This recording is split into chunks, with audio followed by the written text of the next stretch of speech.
Hello, and welcome to That's Just Human, a podcast that explores all aspects of being human, living in a human body, and dealing with life's obstacles. I'm your host, Elisha Lightangel. By day, I'm a licensed massage therapist, and like you, I happen to live in a human body and I have a plethora of life experiences behind me. So we're here to just chit chat about all sorts of things in life. And today I'm doing a solo episode, and I'm hoping that we can together explore the existential question of why am I here? What is this life about? What is the purpose of life? Now, obviously, I can't answer those directly for you because I think there are quite a few different answers, and each of us has different quests, as you will, when we're going about on this life journey and experience. And so for each of us, it might be a slightly different answer, but I do think that there are some answers that apply to everybody on a much broader basis. So there's this song called Purpose by an artist called Amy Steinberg. Kudos if you've heard of her. She's got some really cool music, but in part of her lyrics, it's living is the purpose, living is a purpose of life. So that is very poignant, and yeah, living is the purpose of life, and life and live, if you look at it, are really the same word, just with two slightly different variations of being used in sentences. So it would make sense that we are here to live because we're in our human bodies having this human experience and journey. And if you're not living, then you're kind of checking out and you're not really getting the full gamut because you're not here. And that's more of a mental capacity because physically you have to be here. But we have the ability as humans to disassociate, to go off in our minds, to be completely somewhere else and not truly experiencing what's happening. Now, there are some experiences in life that we probably do want to check out, and our brains, for our own mental safety, do that. And that gives us a whole other look at patterning and dealing with issues and trauma, which I'm not getting into all that because we're going to stick with our subject today of living. So what does it actually mean to live, to be alive? It's not just being over here, breathing some air, going about the motions of life. If you're just going about the motions, then you're not truly experiencing what life has to give and to offer you. It's more than just doing the motions. It's more than just being in a physical space and doing something. And I even think that there's a difference between just surviving and able to truly live. And I do comprehend, trust me, that we do get put in situations where we have to just survive because that's where we're at in that moment in life. But it's not like the entire life that you live is all about survival, even though that's our baseline need as a human is to survive. And so on a hierarchy, we're going to do what we need to do to make sure that we survive. It's this innate, ingrained thing. Even people who are experiencing bouts of depression might come into a situation that's maybe really tragic or traumatic, and all of a sudden the fight, flight, freeze response kicks in, and now you're trying to fight for your life, even though maybe you were thinking about not fighting for your life prior. It is a very natural, human, innate instinct to do it, to fight when you're in a situation. If you were drowning, you would try to fight to get up for air. Your lungs want to breathe, and it's automatic. So that's That's like a survival instance. But even just going about some of the motions, just surviving, just making it by, doesn't mean that you're grasping what life has to offer. And I do think life has phases. I think that sometimes we are just trying to survive, but it wears on you and you get burnt out really fast just trying to survive. And then if you get creative and you look for the answers and you finally find something in your life that gets you a little bit beyond that point of just surviving, maybe you're not thriving, but you're doing a little bit better than just surviving, because there's only so much of you that you can do before you're completely exhausted. And you do. Another thing about living is trying to embrace being present in the moments that you're having.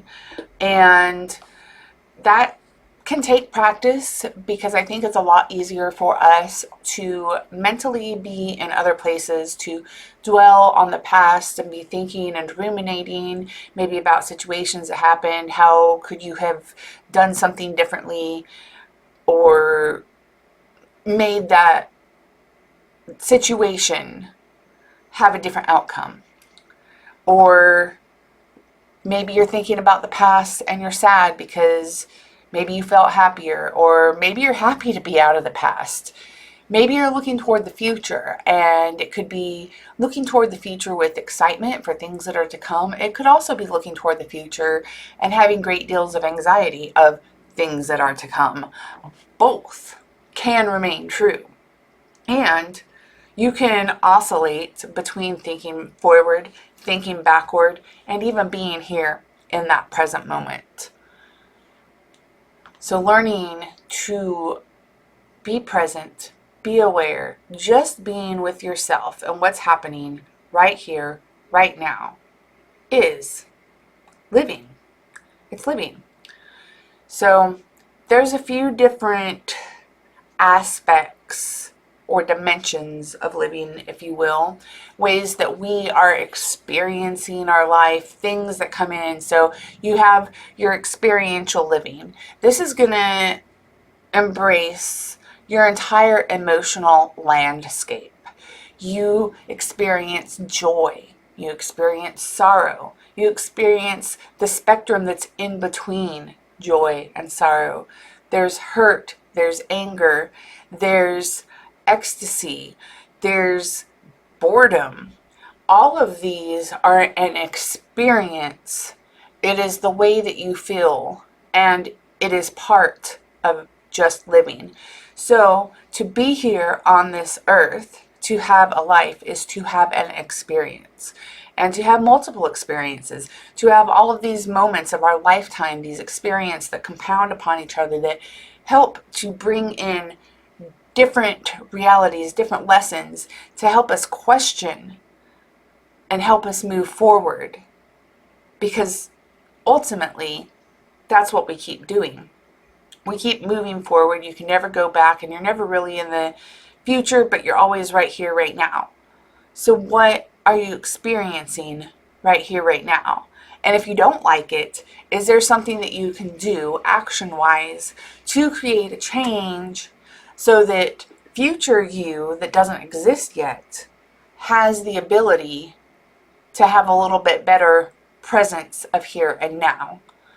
And that's what I like to think about too when it comes to self-care, is I'm setting my future self up for something better than I have now. Or I'm setting my future self up to have a good time, or to have an easier go of whatever it is. When I meal prep, that's setting my future self up for something easy and healthy so that I can grab and go and still live a busy lifestyle, for instance. So every experience can be experiential living, and it falls into what emotions that we have.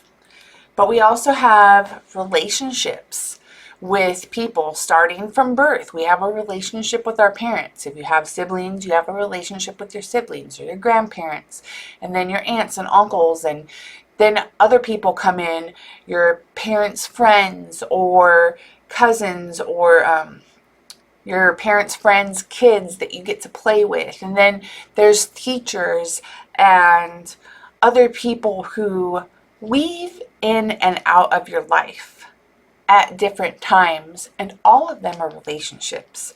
So relationship doesn't just mean like somebody that you've chosen to partner up with. It's the beautiful friends that roll in and out. It's the people that you absolutely loathe and hate and consider your worst enemies. All of those are relationships. And you get to experience having all of those different relationships. And they all teach you a little bit of something about you. And we'll do something in the future where I really talk about how everything's a mirror, relationships are a mirror, everything going around us is a mirror. And we'll go from my perspective of what I've learned about life as a mirror, because it is. But we also have more ways that we can live. Some people live for growth. I am one of those people. I'm very personal growth oriented. I'm very goal oriented. So when I set my mind to wanting to do something, let's say like this podcast, it's taken me quite a long time to get it together, but I have put a ton of work and thought process into making it what it currently is right here in this moment.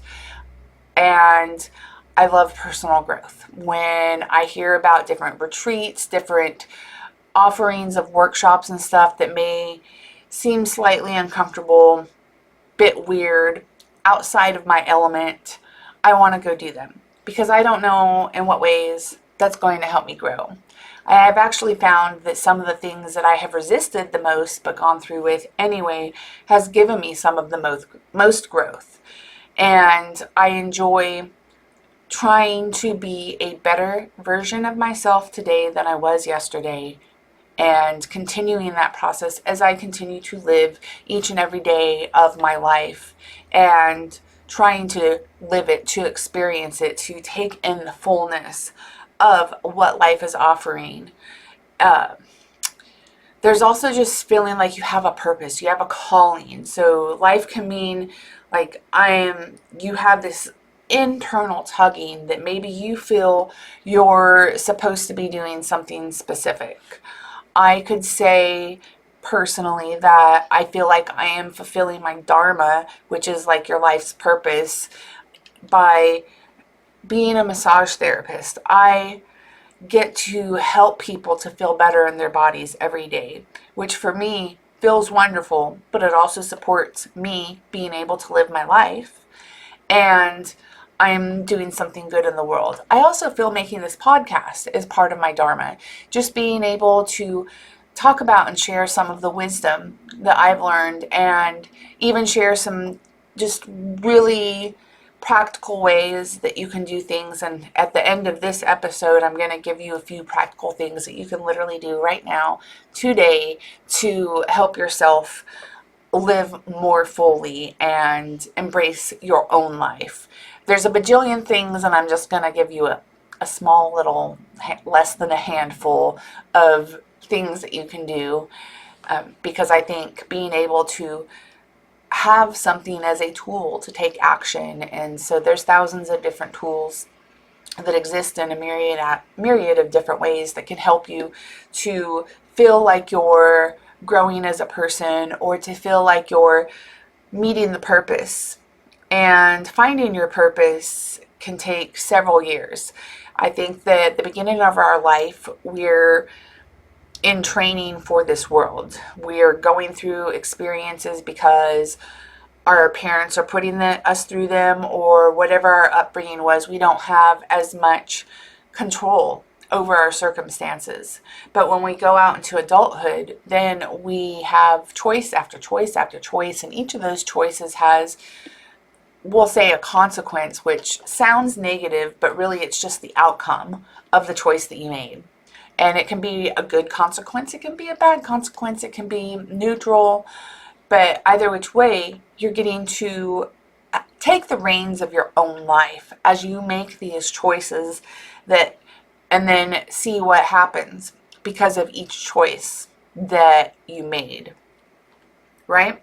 So there's also mindful living. So this is also where I'm going to give you some things you can do today to be a little bit more mindful, because I think in order to really embrace your experiences, to embrace your relationships, to embrace growing, to embrace the purpose that you have, it comes down to learning how to be mindful, to learn how to be present, to have gratitude, to appreciate the moment that you're in, because these are going to be things that help you and catapult you to the next level in life. They're what help you to live, to fully live, not to just go through life. So what are you doing when you're not living, right?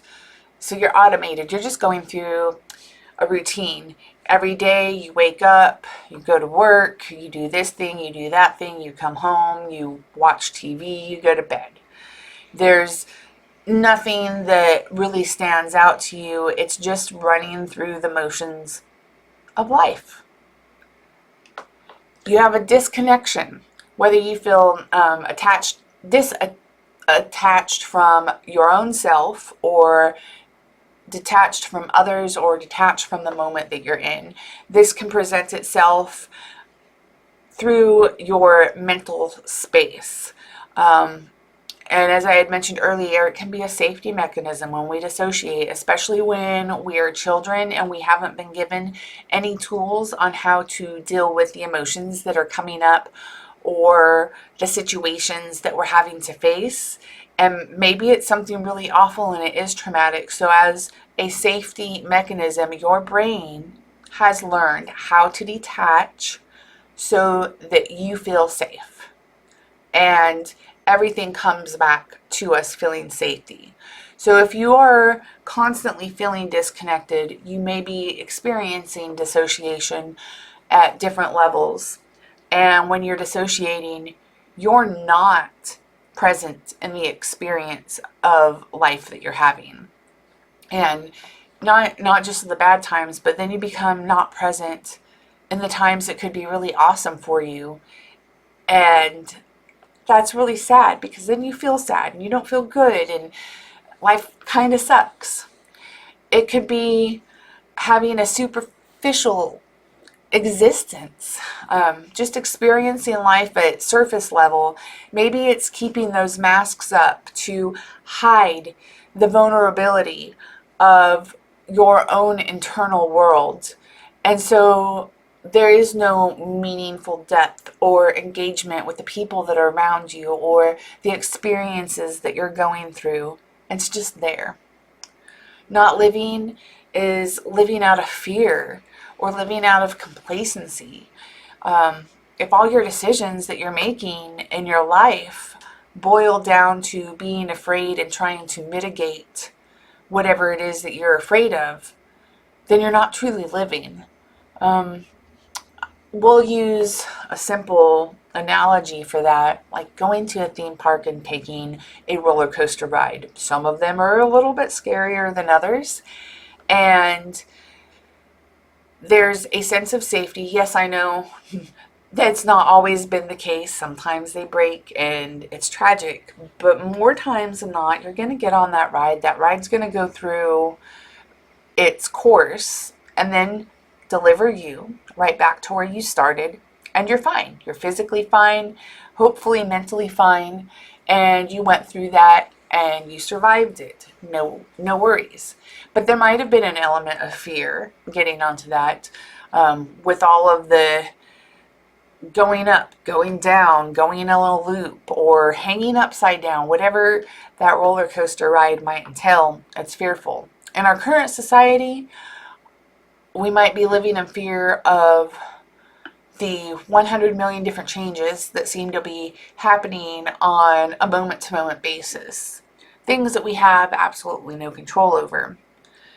But when you're living out of fear, or you're being complacent to life, this means that you're avoiding change, or avoiding the growth that could come out of just walking through the situation, feeling and growing and seeing what happens when you go through this. Seeing what happens when you take a risk of something that you were afraid of. Public speaking, the number one fear that people have. And I personally haven't had it. I enjoy being in front of people. I don't mind talking. And I'm a performing artist, so I really I have a thrive for that. Not been my biggest fear. There's heights. Heights is probably my biggest fear. But I've heard people talk about how much of a grip that the fear of public speaking has on them. And maybe they went and did some Toastmasters, or they put themselves in situations where they had to get in front of people and start talking. And through the practice and going through the fear, those people level up in their lives because they have embraced the fear, gone and pushed through it anyway. And that's where the beautiful growth is. That's living. Not living and not doing things because you're afraid. Pushing through even when you are afraid and experiencing the growth. Hello, what kind of beautiful thing could be on the other side if you just walk through? You're not living if you are neglecting your inner needs. And this is why I've become such a big advocate for self-care, because self-care is about meeting our internal needs, sometimes our external needs, but it's meeting our needs and also recognizing that our future self might have needs and maybe making a plan to meet those needs as well. So we also don't live if you're just trying to seek external validation from others instead of looking for something that's inside of yourself. Like, what is it that you actually want? What is it you actually desire? What is it that would be there if you didn't care about what anybody else thought? If you didn't care about any comments that someone else, or even what if they just weren't there, right? Like, what if you're making your own life on an island because this is, gonna happen. We're all stranded and it's Gilligan's Island and we got to make the best of it. But what is it that you would meet inside of yourself if you met your own expectations and your own desires instead of others? How would that change the way that you live? How would it change the way that you're experiencing life? And you're not living truly if you don't have a purpose or a passion. If you're just wandering around aimlessly in life, maybe you do this or that, but nothing feels grand or great. It's very unfulfilling. That also leads to burnout. That leads to depression. That leads to a whole mind fuckery that you start feeding those inner demons. So finding and exploring life to even figure out what your purpose or your passion might be. Start with the passion. Don't start with what's my purpose.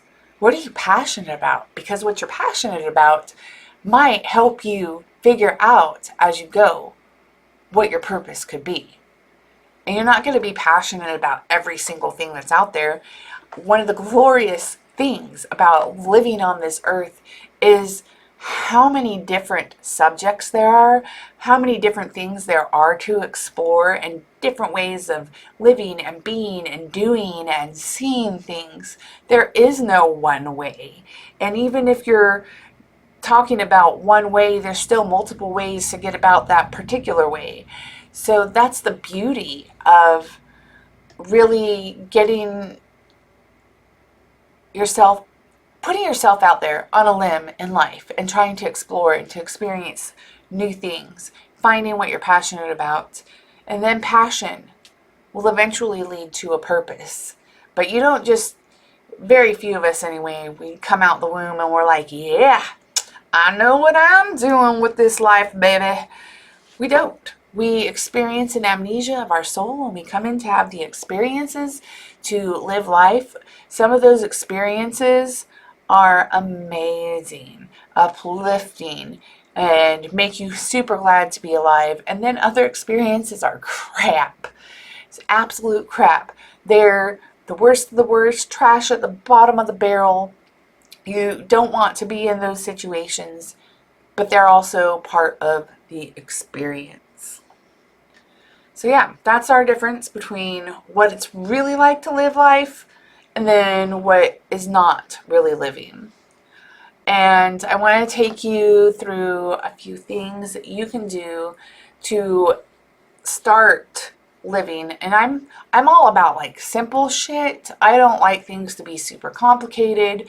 You know, if it's going to be a little bit more complicated or in depth or something, that's what, for me anyway, I like workshops or I like retreats, something that takes you in, puts you in a safety container so that you can explore some different new ideas or aspects, or something that somebody's teaching that might seem a little bit weird, but also might bring up a myriad of emotions. What I'd like to give to you is something that you can just do in a few minutes, or it's just simple. So one thing is just finding some mindfulness in your life. And there's different ways that you can be mindful, but one easy way you can do right now while you're listening is to tune in to your breathing. Now, I'm not talking about even shifting it, just tuning in, being aware of the breath that you're taking. It's an automatic function of your body. You don't have to think about it, but when you do think about it, it helps you to be more present with yourself. So as you inhale and as you exhale, what does that feel like? What does the air feel like when it's moving through your nostrils? Does it move down through your throat? Does it expand into your lungs? What sensations do you experience? What rhythm do you breathe? Are you breathing shallow? Are you breathing deeper? Just take a moment to notice what that is for you right now. Then, once you're kind of tapped into yourself, that has opened you up into the present moment and space. Just be quiet for 30 seconds, 60 seconds. This doesn't take long. What do you hear around you? If you're outside, do you hear nature's sounds? Do you hear cars? Do you hear people working? What do you hear? What do you smell? Are there any other physical sensations? Being mindful is literally taking the time to get present right here, right now, and be aware of what is happening inside of you and what is happening outside of you. That's it. Nothing crazy, nothing way out there. Just taking this moment right now to be mindful of where you are. Another great way to help live and reshift your mindset so that you can start to have more enjoyable life experiences and not some of the crap, or to spiral in your head, is to try to focus on gratitude. And I could do a whole episode on embracing gratitude and ways that you can invite more into your life. But our human brains tend to want to shift toward the negative. It's just how we're wired. But one of the beautiful things is our brains, there's neuroplasticity, meaning that we have the ability at all points in time to basically rewire our brains, to rewire the highways that our thoughts carry on. And you do it with practice. The more practice, the more you build those interconnected webs and highways inside of your own brain. And eventually, if you practice long enough, that highway of positivity becomes more than that highway of negativity that you've been accustomed to. So gratitude. You can make a list every day of 3 things that you're grateful for in the day. You can do it in the morning, you can do it at the night, the middle of the day, doesn't really matter. But if you set aside the same time each day that you can stick to say, okay, getting present, what am I grateful for today? Personally, I try to find areas of gratitude when I am in complaint. It's too hot. But at least I have this window I can open. At least I have AC I can blow on me, or a fan. Let me be grateful for those things. It's learning how to shift that. So doing a gratitude practice daily, or creating a gratitude journal and writing those down every day. Make a commitment to yourself for a week, for 10 days, for 20 days, for 30 days. Whatever you feel that you can make a commitment to for yourself, for nobody else but yourself, make that time frame. Maybe it's just one day. Maybe you do one day and you're like, that wasn't so bad, so I'm going to do another day. Also, like I said, when you're in complaint of something, try and think what the opposite thing is. Or when you're complaining about something, what is something about that that is actually a positive? And if you do not think this way, it's going to be more difficult at the beginning. But the more you practice, the easier it gets. The easier you are at finding different things that you can be in gratitude about. When you are in gratitude, you tend to feel more positive about life and your experiences. And you can actually start looking for things to be in gratitude about. And then I leave you with this last one. You can do some kind of intentional action. So this is a little bit more than just being like present in the moment, but identify one activity that aligns and matters most to you for today. Just one. And then ask yourself, why is this important? And how can I commit to doing this one activity intentionally today? So maybe that means doing something mundane, like making dinner. What if that becomes your important thing today? Getting present with making dinner. And maybe even finding a gratitude inside of that. But just being intentional with the action as you move through it, even if it's an action that you take every single day, that helps you to be more present, to be more aware, to live in this moment, to live for yourself, and to continue growing. Hopefully that helps on the aspect of just living life, experiencing, and a little bit more in depth of like, why are we here? What are we doing? And how can I move through that? If you have any questions, please feel free to put them in the comments. And if you're still here listening, if you would subscribe on whatever platform you're on, write me a review, make a comment, like it on YouTube, share it with a friend if you feel that this is something that they might enjoy listening to as well. All of that helps me get this out. And I also do lots of interviews with people, and if you have some really cool life experience, I have a form in the notes that you can fill out to be interviewed on my show, and I can ask you all about your life experience and how you've navigated that, because we're all going through different things, and sharing helps each of us a little bit. So as you embrace your humanness, be kind, be you, and remember, everything is part of the journey.